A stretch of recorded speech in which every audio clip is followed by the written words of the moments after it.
Welcome to the Real News Network. I'm Paul Jay in Washington. We're continuing our series with Ha-Joon Chang on 23 things they didn't tell you about capitalism, but we will.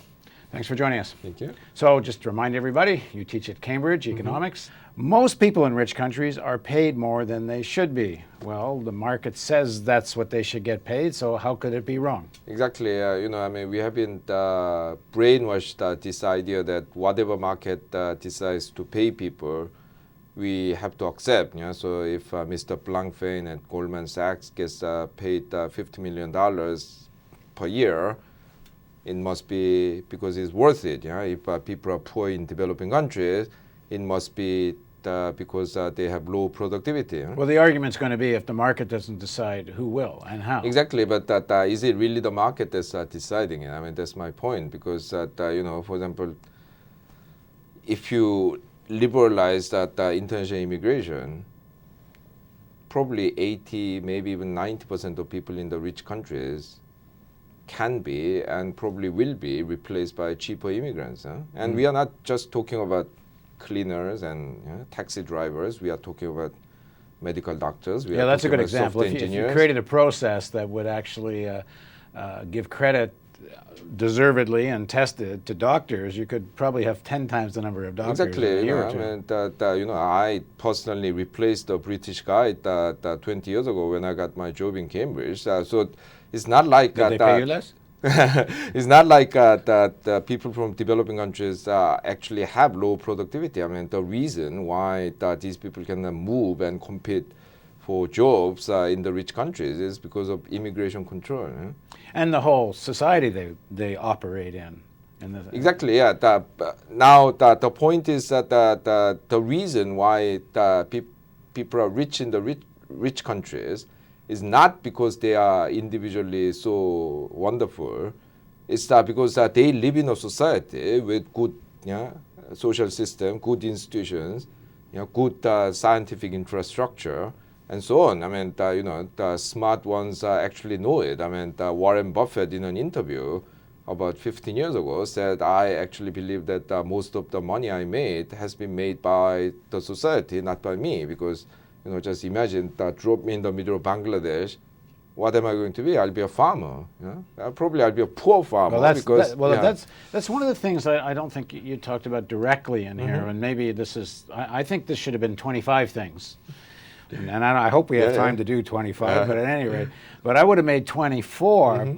Capital is the source of all wealth, and it's capital that creates jobs, and somehow it's the private owner of the capital is the one that's creating the value for the society. Exactly. Yeah. No. It's not just capital in the narrow monetary sense, but the whole social infrastructure.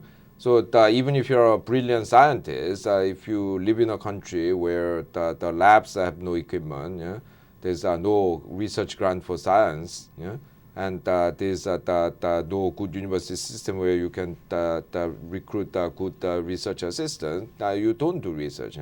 So actually, the point that I'm trying to make in that example, however striking it may sound in the beginning, is actually quite a reasonable one. It is that our productivity, individual productivity, is largely collectively determined. And therefore, you cannot have these people argue that, well, I get $50 million because I'm worth it. Right. No, because his $50 million earning is supported by the whole society. Well, then you could go to my point 25, would be if the whole society is producing the wealth of the society, why are we still living with forms of private ownership that come from the 1500s? But yeah, no, but on that issue, we have seen the failure of this socialist economies where they abolished private ownership, but it still didn't kind of fully socialize that control, because it ended up concentrating control in the hands of small minorities. Yeah, but we talk about many forms of capitalism. Maybe there's many forms of alternatives to capitalism. Yeah, no, but because the 20th century form of socialism clearly concentrated power in these one-party states and all of that. But you could have public ownership in many diversified ways, municipally, state, federal, co-ops, collectives, nonprofits. Yeah, and already, I mean, in a lot of economies, those things play a very important role, you know. I mean, you talk about country like Singapore, I mean, you think it's a free trade economy. Yes, it is. But on the other hand, the government owns all the land. 85% of housing is supplied by government-owned housing corporation. I mean, in the countries like Denmark, agricultural cooperatives have played an extremely important role in its economic development. I mean, of course, it's not that agriculture anymore, so that is less important. But you know, in China, you have all the forms of hybrid ownership. I mean, it's difficult to know whether this firm is truly private or semi-public. You know, so there are many. My point 25 would be, you can't have more rational forms of an economy when you have a handful of people owning the commanding heights of the economy because they exercise too much political power. Yeah, exactly. Yeah, and they make it sure that their ideas are, It doesn't matter how irrational what they want. That's right, yeah. They just have the power to ram it through. Yeah, and especially when they control the media. I mean, they can tell people, well, you may not us, like it. Not us. Yeah, you may not like it, but this is how the world works. And, you know, I mean, I just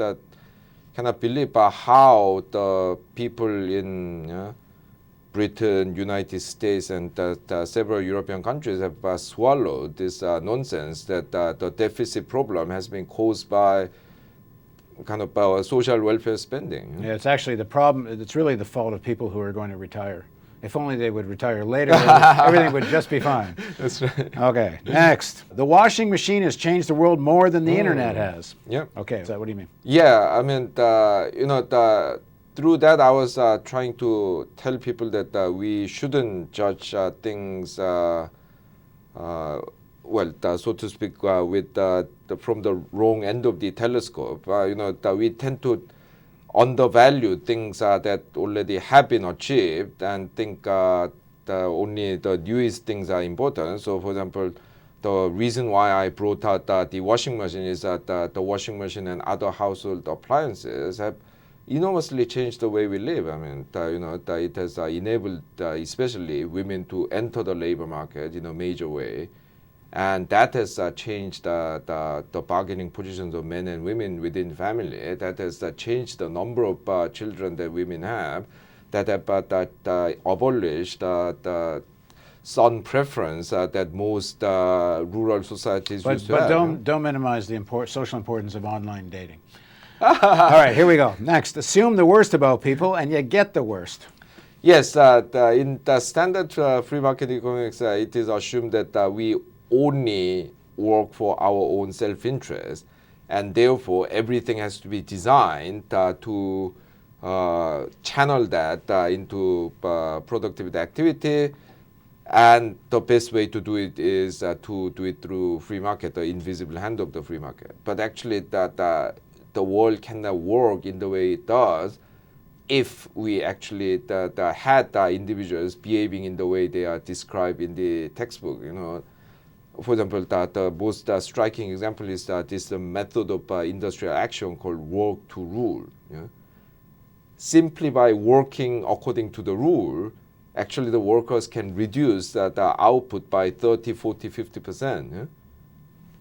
Factories are run in the way they run only because these workers take extra initiative. They do things that they don't have to according to the contract. Sometimes they take shortcuts, sometimes they put in extra effort, and so on. This shows that the economy runs in the way it runs only because that people have a lot of goodwill.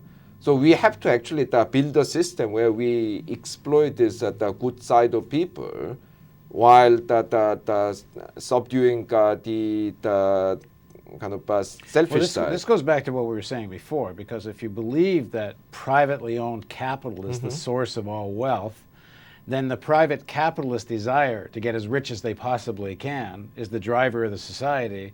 So, like they said in the movie, greed is good.